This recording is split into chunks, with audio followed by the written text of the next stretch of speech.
Hi, this is Steve Biggs at Boatshed, Norfolk. Don't be fooled by the blue sky in the distance, it's just been snowing and hailing. The wind is bitingly cold. This is the exterior of an Alpha 42 centre cockpit river cruiser. Came off hire at the end of last season and they've now decided to sell.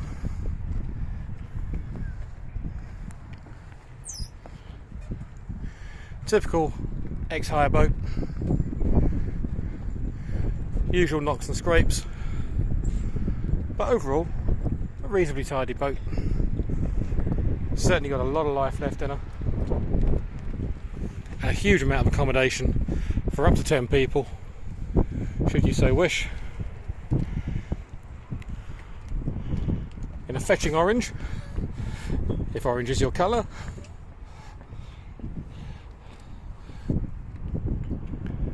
Been sitting here all winter, so definitely in need of a rub down and clean.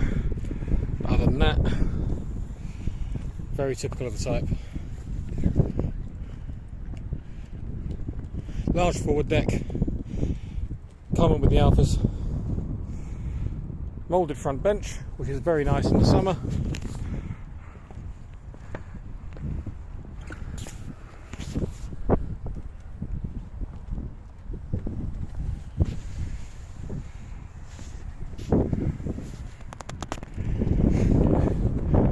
Put a mop over her, get some of this Sahara dust off that fell the other week. And she's actually pretty tidy. You can see on this one, it's just the same, Sahara dust everywhere. So, if you would like further information on this Alpha 42 ex-hire cruiser with a nanny diesel engine, shaft drive, please contact me, Steve Biggs at boatshednorfolk.com. Thanks for watching.